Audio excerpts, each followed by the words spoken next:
掐指一算，屏幕前的你又双若卓开启减肥计划了，是吧？终于是时候祭出滑、嫩、脆、韧的微波炉鸡胸肉第2期了，咱们继续变着花样的瘦。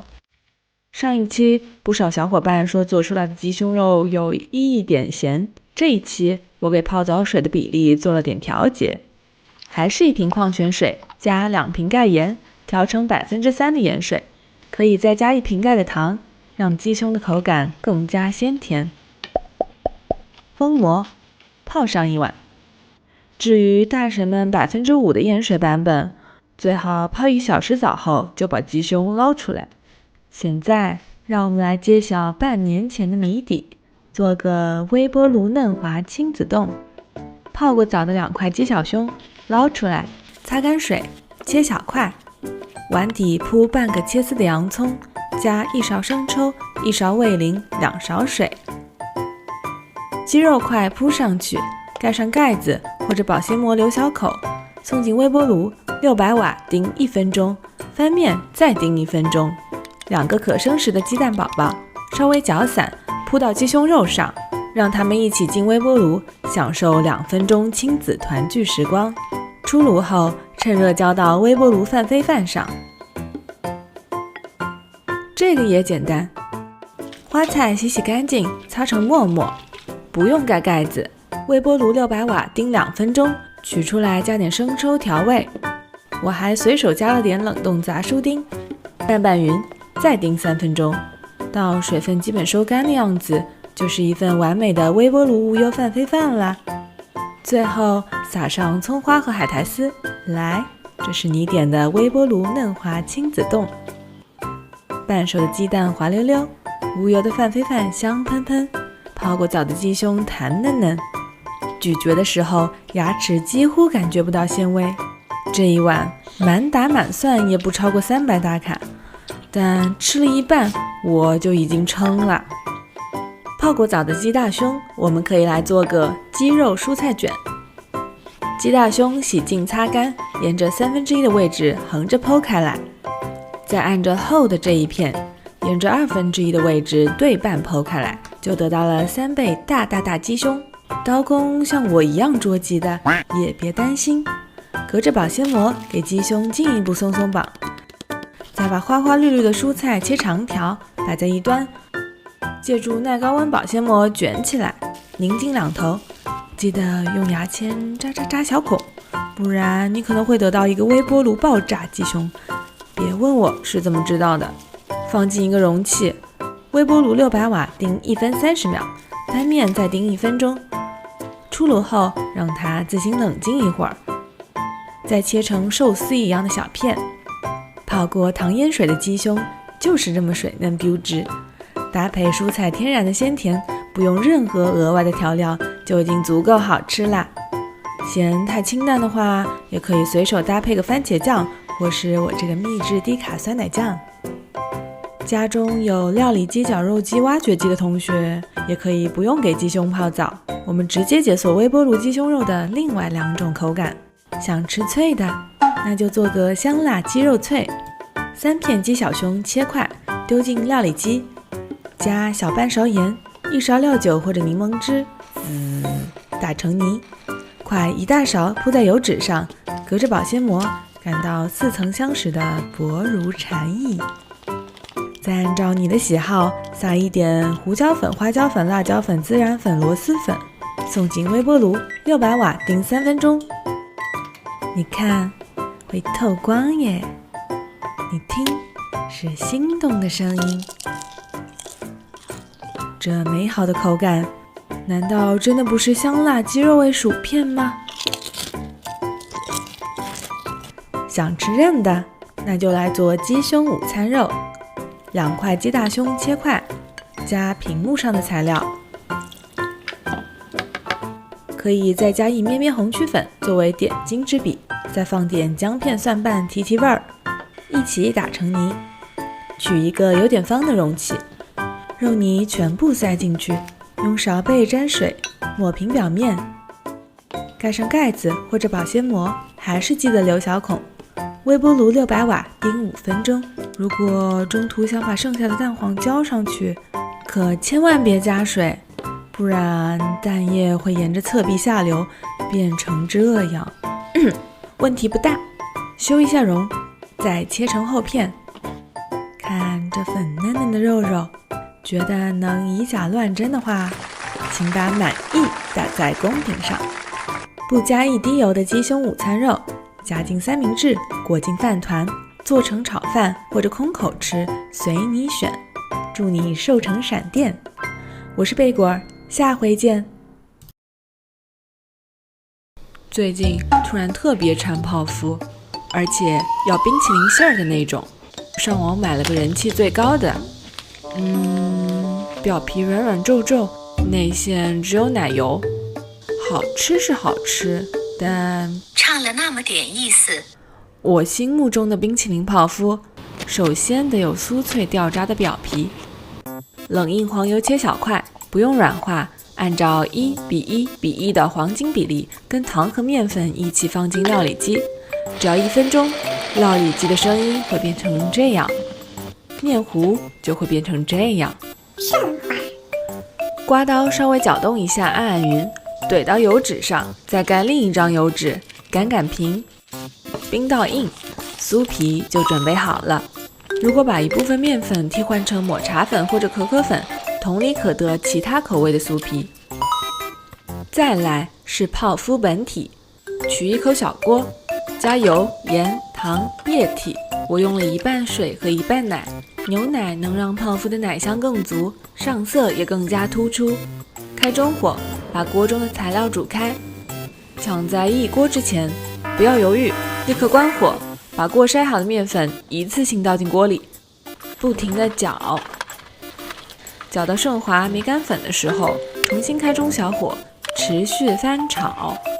1-2分钟后，等锅底出现一层厚面膜了，面团会抱在一起自己滚了，倒出来，摊开来，吹吹空调。5个鸡蛋，打散。等面团凉快到不那么烫手的时候，分次倒入蛋液，倒一点，搅，倒一点，搅，倒一点，搅，直到面糊光滑细腻，挑起一坨，能滑落出漂亮的倒三角。烤箱预热200度，我们准备挤面糊。自己做嘛，就整个大的。拿个直径7厘米的刻模，沾点粉，敲个章，或者拿个杯子画个圈，记得把油纸翻过来用就行。取酥皮，把两面的油纸都揭一揭，再刻出圆片。来，一人一顶小帽子哈。XXXL 号泡芙的烤制很有讲究。弹幕请抢答。是什么让这批泡芙膨胀至高点又逐渐塌陷？是什么让这批泡芙圆润讨喜却又瞬间漏气？正确烤法应该是200度烘烤20分钟让它膨胀，转180度烘烤15分钟让它定型，最后可以加层锡纸再烤5分钟，或者关烤箱焖上10分钟。哦对了，如果你一不小心给它挑了顶绿帽子，那么绿着绿着总会黄的。烤泡芙的时候可以顺便搞个内馅。你们喜欢卡士达还是奶油馅呀？我嘛，当然2个都要。锅里丢2个蛋黄，加糖9，筛淀粉9，微波炉叮到烫手的牛奶，分次倒入9，开中小火不停9，冒泡后继续9 30秒。99酱又名卡士达酱就做好了。贴面封膜，冰箱降温。打发淡奶油，打到硬一点的程度，重新搅顺卡士达，和淡奶油来回拌匀。这个新组合又名外焦关奶馅。想做抹茶味的，就把一点奶油糊和卡士达一起搅匀，其他操作复制粘贴即可。XXXL 号的泡芙直径达到了10厘米，对准它的屁屁，用筷子戳个洞，扭一扭，再挤进满满的馅料。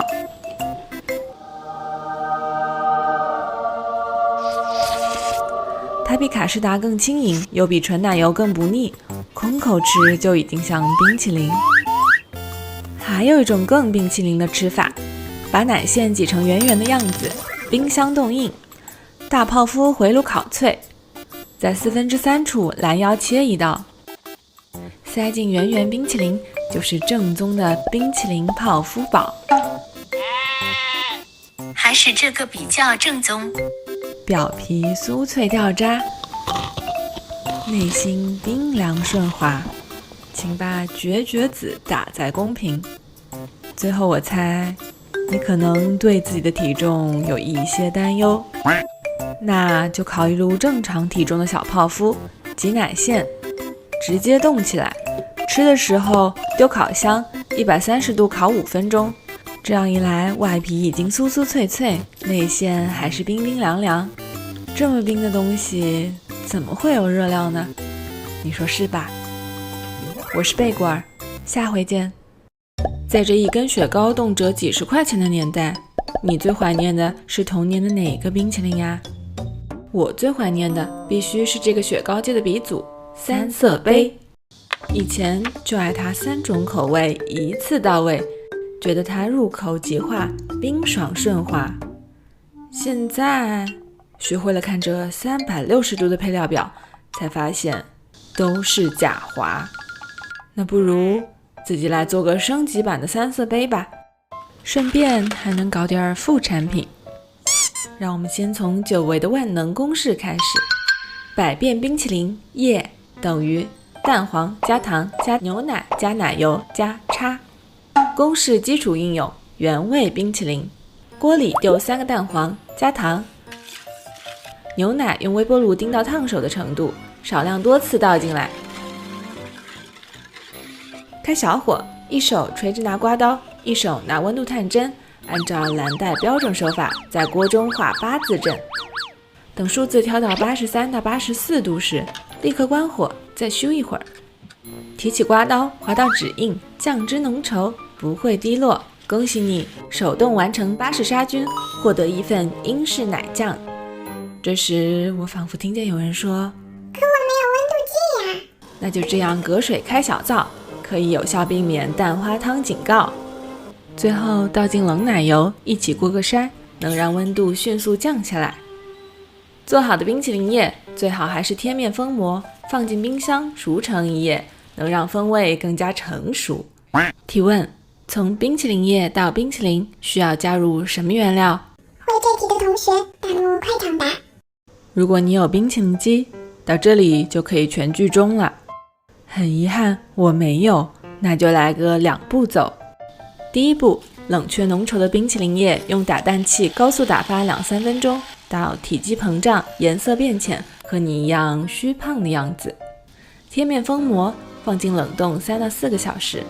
第二步，冻到这种薛定谔的凝固状态时，打蛋器沿盆壁刮一圈，再用高速打1-2分钟，手动模拟冰淇淋机的低温搅打，把空气注入其中，装进容器，冰箱冻硬。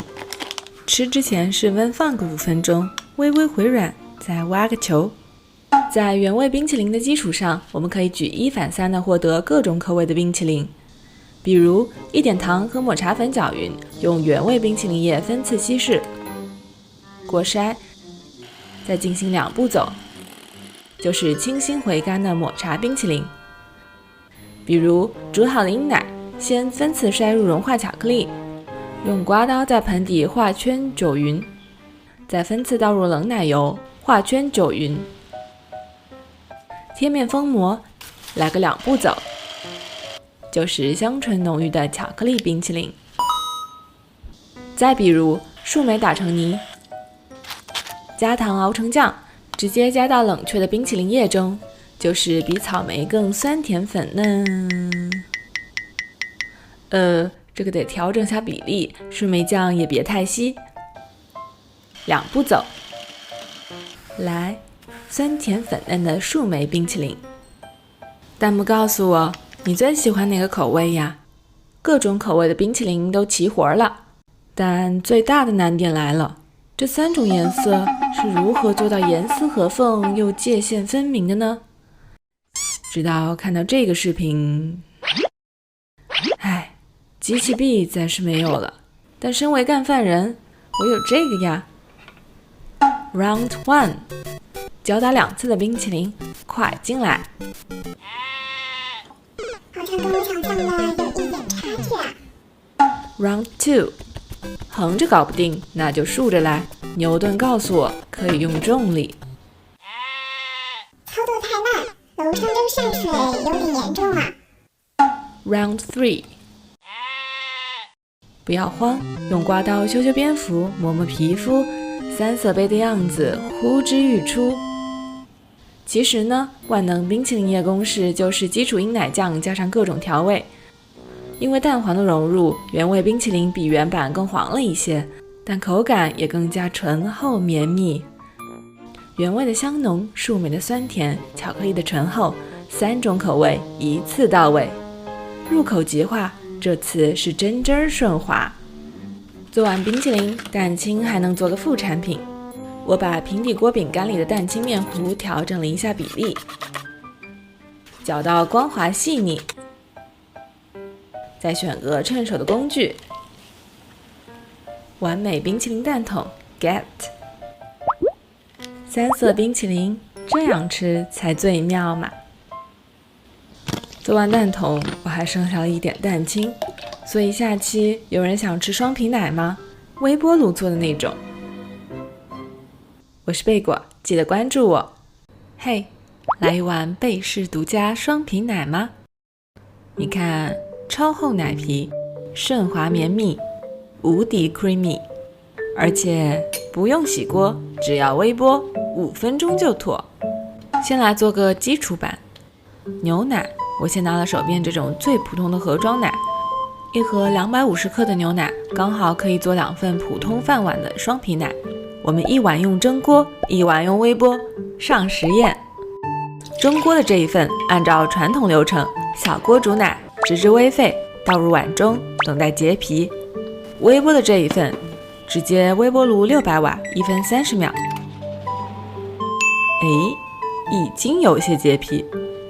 随着时间的推移，奶皮都已成型，而微波的这一碗脸皮显然更厚更均匀。第一回合时间差不多，微波炉版胜在省一锅。取蛋清1个，我从上集剩下的取了30克，加点糖、酒匀，晾凉的2碗奶，用刀尖沿半个碗壁小心地挑断奶皮，倒进蛋清，碗底记得留点奶，再次酒匀过个筛，拿根筷子对着碗壁做个引流。化学老师，对不起了。丢掉筷子，沿着碗壁缓缓注入。蒸锅的这一份，记得提前烧1锅水，碗口封上锡纸或保鲜膜，防止水汽滴落。中火蒸12分钟，关火再焖3分钟。微波的这一份，你猜保鲜膜要不要扎洞？正确答案是不用保鲜膜。微波炉没有蒸锅的水汽困扰，封膜反而容易粘住表面，导致破相。第一次操作的话，可以在碗下垫个小盘，预防一锅警告。微波炉先用中大火叮1分钟，再用最小火力叮2到3分钟。扎个牙签，测试一下成熟度。这样的话，就最低火再叮1分钟，直到这样，就是一碗成熟的双皮奶了。第二回合，微波炉版用时少得多，又省1个锅，还省1张保鲜膜，给它俩贴个标签，放进冰箱睡个觉。第二天来看看成品，2碗都是短短的样子，但微波炉这碗奶皮显然更厚实。我单方面宣布，微波炉版双皮奶完胜。基础版的双皮奶吃起来是嫩豆花那种水灵灵的口感，如果想要获得正宗顺德双皮奶那样绵密密的口感，就是要让普通牛奶再长胖一点。我先根据美食区知名大佬的双皮奶公式，迅速地计算了一下我所需要的脂肪。只要再除以家里奶粉的乳脂含量，我家的奶粉竟然比我还瘦。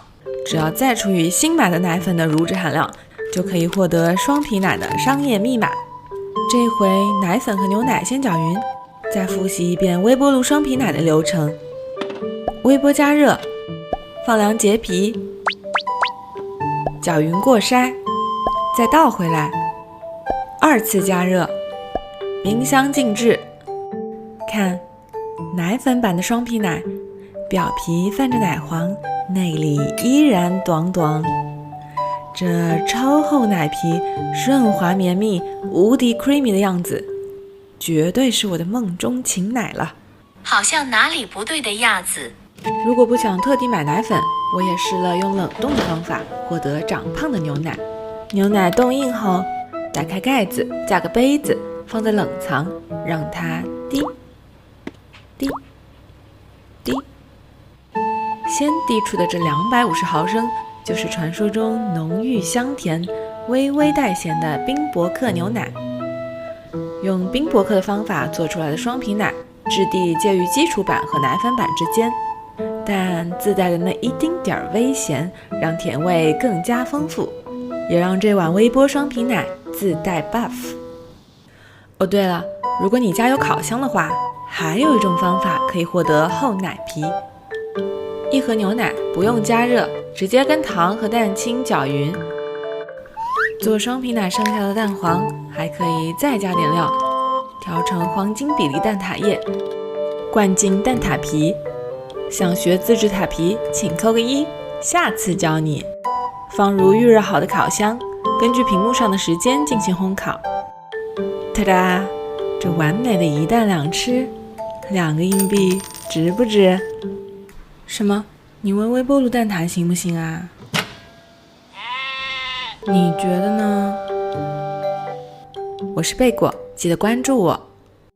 最近的气温一下就投入了秋天的怀抱。上周末去朋友家，给他做了这个秋日限定的桂花芋泥酥皮大泡芙，酥酥的泡芙脆皮，温柔的桂花奶油，梦幻的绵密芋泥，想不想来一口？这支视频还给你们贴心的总结了泡芙成功的4大要诀，不给你们翻车的机会。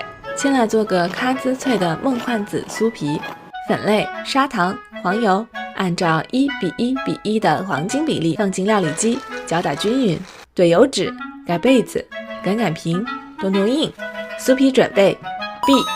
再来是泡芙本体，我为你们总结了4大要诀，还不快来个点赞收藏？水、奶、糖、盐、油一起煮沸。要诀1：迅速倒。关火，呼楞一下倒进筛好的面粉。要诀2：持续搅。拿起刮刀，持续按压搅拌，到基本看不到干粉就行啦。要诀3：小火炒。重新开中小火，不停翻炒，直到锅底呈现磨砂质感了，面团自己抱在一块儿了。离火，盘开晾凉。要诀4：倒3搅。等面团不烫手的时候，蛋液分次加进来，搅。刚开始可以加的大胆点，后面呢就要悠着点，直到挑起刮刀，面糊能滑落出传说中的倒3角。如果你是新手，额外送你个4字诀：命干勿湿。挤成直径6到7厘米的大小，戴上圆圆的紫帽子，送进烤箱，分2阶段烤。先200度烤20分钟，用水蒸气的力量让它咻的自我膨胀，再转180度烤15到20分钟，时间到了再焖10分钟，确保它们不要塌房。泡芙准备毕。烤泡芙的空档，我们顺便来做2种秋日限定的内馅儿。半斤芋头蒸熟，加普通的奶和浓缩的奶，再给它来点颜色，打到这种细腻丝滑的样子，梦幻芋泥馅儿就搞好了。桂花奶油的部分就更简单了，淡奶油达到刚刚出现纹路的时候，加入桂花酱。喜欢微醺版本的，可以再来一勺米酒或酒酿，达到8分发。内馅准备毕。组装时间。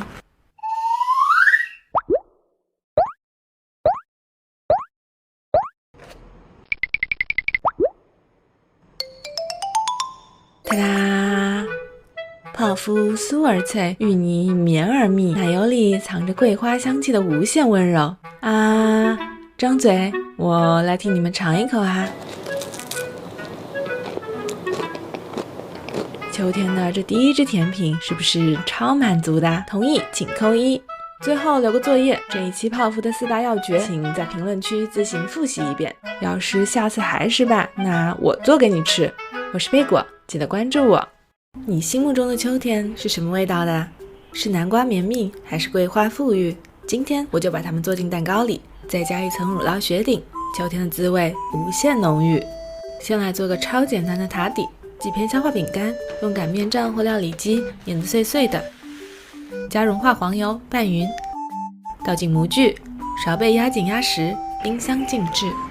再来是丝滑绵密的南瓜布丁，贝贝南瓜对半切，掏空它，倒清水，盖被子，微波炉高火叮熟，蒯出南瓜肉和剩下的材料一起放进料理机。这是我调整了好多次才得出的低糖又浓郁的配方，记得点好暂藏。滋，搅打均匀，啪叽倒在塔底上。这丝滑度治愈不？准备水浴，入烤箱，160度烤40分钟。哇，整个房间都弥漫着浓郁的秋日南瓜香气，闻到了没？到这一步就已经很好吃了。忍住，放进冰箱稍微晾凉。我们还要再加个清甜不腻的乳酪雪顶，让口感再上一个 level。奶油奶酪，微波软化，按压顺滑。分3次加入乳酸菌饮品，给乳酪雪顶增加一抹酸甜清新的气息。搅匀，提前泡软的吉利丁，攥干水分，微波丁化也加进来。最后打至7分发的淡奶油分2次拌匀，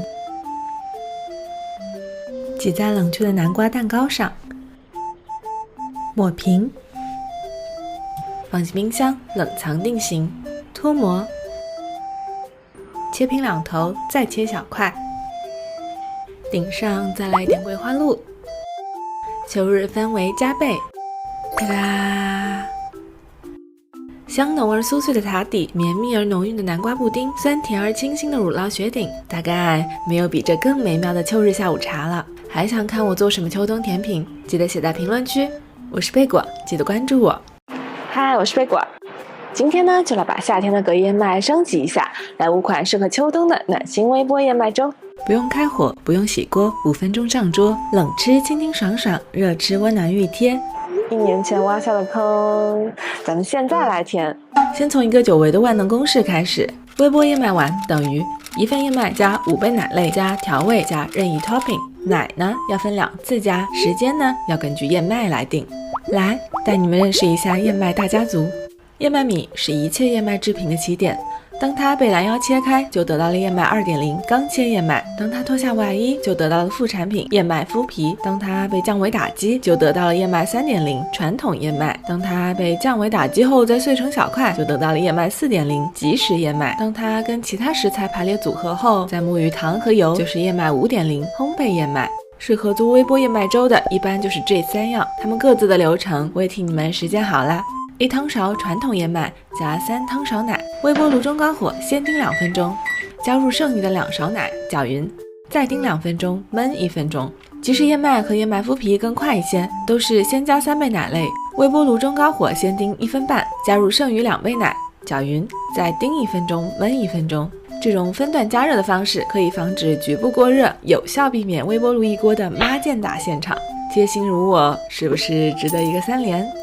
公式应用1：1份传统燕麦加5杯燕麦奶加肉桂粉加苹果等于微波苹果肉桂燕麦粥。我的1份燕麦粥通常会用30克燕麦，用这种大汤勺要尖尖1勺就刚刚好。如果你的饭量稍微大那么一点，先加3汤勺燕麦奶，稍稍盖过燕麦，微波炉中高火叮2分钟，再加2勺奶，用上面的分段式加热法叮熟，铺上苹果，撒点肉桂，来把枸杞。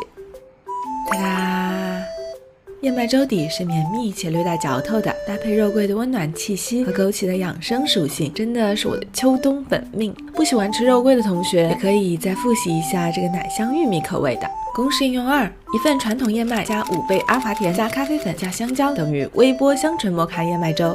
1汤勺传统燕麦加1小勺咖啡粉，拌匀。这一碗我们可以用隔夜冷藏法，直接加入5杯阿华田，搅一搅，封个保鲜膜，冰箱冷藏。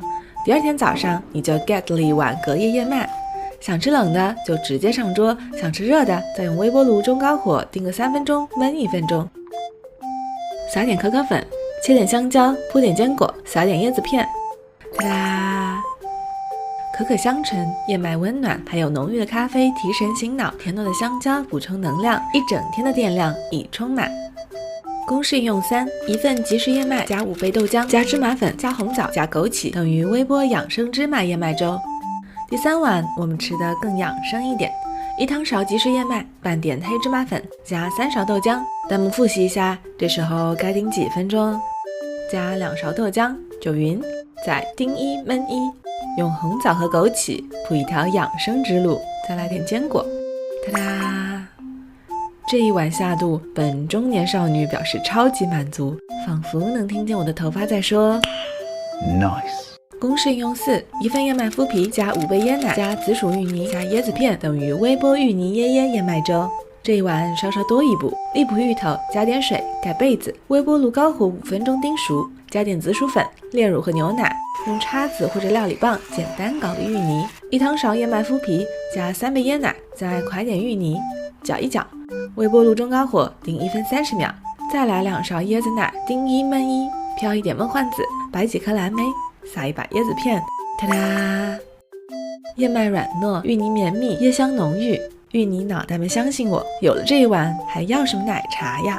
公式应用5：一份燕麦加5倍抹茶燕麦奶加抹茶粉加红豆等于微波抹茶红豆燕麦粥。一份燕麦加抹茶燕麦奶加一点抹茶粉搅匀，用分段加热的方式叮熟。到这里，如果用料理机打碎再冰镇，就可以考古一下我多年前做的燕麦米布丁。顶上来一勺清甜的自制红豆泥，可以再打发个奶油也加上来，哒哒！抹茶清新，红豆甜蜜，奶油香浓，这个组合绽放出香香柔柔的口感，已经可以从早餐变成为下午茶选项了。课后拓展时间，问：套用本期的万能公式，你还能开发出什么口味的微波燕麦粥？欢迎交作业或者写在评论区。我是贝果，记得关注我。问：一个人吃饭煮多少米饭才不算多？答：可以放心煮上一大锅，做成饭团准没错。今天教你们6款饭团，4款可以冻起来，随吃随取，冰箱常备；2款适合烤着吃，焦香四溢，美味加倍，当早餐做便当都很对味。第1款3色蔬菜饭团，煮好的一大锅米饭，盛出今天要吃的分量，剩下的加入寿司醋拌一拌。没有寿司醋啊？按照这个配方自制一个就很香。㧟一些拌好的酸甜米饭，丢一把冷冻常备的3色杂蔬丁，再搅匀。找个小碗，怼层保鲜膜，塞满蔬菜饭，提起聚拢，捏紧捏圆。最基础的3色蔬菜饭团就做好啦。用同样的方法，还可以做个2分钟三文鱼饭团。买一块三文鱼刺身，一半直接切片吃掉，另一半切成小丁。送的酱油和芥末料包也别浪费，拌拌匀，包进饭团。先捏成圆，再按照这样的手势，给饭团来个360度关照，捏成三角，裹上海苔，就 get 了 emoji 同款饭团。可以和第1款一起扔进速冻作为备餐，要吃的时候直接微波炉高火，正反面各叮1分钟。怎么样，够方便吧？再来，一起把便利店的金枪鱼饭团升级一下。金枪鱼罐头，加点蛋黄酱和黑胡椒，提升一下味道。一把切碎的泡菜扔进酸甜米饭里拌，塞进小碗，挖个小坑，按照奶奶给你塞饭的手法，紧紧的塞进金枪鱼，满满的压上芝士片，再来点饭封个顶，先捏成3维的球，再按扁成2维的圆，裹个海苔，哒哒！你看我很嫩不？每次吃便利店的金枪鱼饭团，都觉得和食堂的包子有异曲同工之妙，自己做的就不一样了。每一粒米饭都均匀地裹上了泡菜的酸辣，你看着满满当当的鱼肉，微微爆浆的芝士，这个真的超级好吃。小结一下，前面这3款都是直接把成品食材裹进饭团，那如果把多余的菜裹进吃不完的饭里，又能解锁快手饭团的另一种思路。比如你今天准备吃我教你的微波炉牛冻饭的话，隔保鲜膜，铺张海苔，这样一刀剪到中心点，在海苔的4个象限里分别铺上酸甜米饭、蒯出来的一点微波炉牛冻、几片生菜、一个鸡蛋，1下、2下、3下，这样叠起来，裹上保鲜膜，拦腰来一刀，哒哒！有肉有蛋有菜，有滋有味有颜值的牛冻煎蛋叠叠饭团。再比如，你今天准备吃三文鱼排的话，那撒点胡椒和盐，稍微腌一腌，上锅煎一煎，煎成这种脆嫩焦香的表面。煎好的鱼肉2/3当今天的菜1/3出散，拌入一点辣椒粉，一点蛋黄酱，捏成饭团。顺便教你一个更美味的吃法，融化一小块黄油，放上饭团，一边煎一边刷上用这个配方自制的照烧酱汁，煎到这样外皮焦脆内里香糯的样子，这个时候已经很好吃了。但还有一种吃法能让它更加特别，哒啦！饭团焦香，鱼肉鲜香，茶汤清香，这碗烤饭团茶泡饭给你吃锅巴和汤泡饭的双重快乐。最后这一款很适合周末当做美滋滋的早午餐。剩下的米饭可以手上沾点水，直接徒手捏成小海参的样子，用1条培根、半片芝士给它穿个衣服，排个队，煎一煎，放1条海苔丝，抹一点鸡蛋液，给小饭团们再裹上一层蛋香外套。哒哒！蛋皮薄嫩，肉香四溢，芝士爆浆，这只火爆油管的小饭卷果然名不虚传。剩下的培根可以再卷上芦笋和金针菇，一起煎一煎。学完这6款饭团，我倒要看看谁家还有剩饭。如果你喜欢这个好好吃饭系列，记得长按点赞。我是贝果，记得关注我。今天教你们做个省时省力的家庭版意大利面包 ciabatta， 不用厨师机，不用揉面，2个半小时全部搞定的那种。听听这脆皮的声音，瞧瞧这柔软的内里。先来简单和个面，高筋面粉盛进大碗里，低糖酵母和盐放2侧，分3次加清水，刮刀搅到看不见干粉就行。想要增加风味，可以再来一丢丢橄榄油，拌匀，盖保鲜膜，室温发酵半小时。经常有宝宝问我，为什么跟着教程做面包，最后却发不起来呢？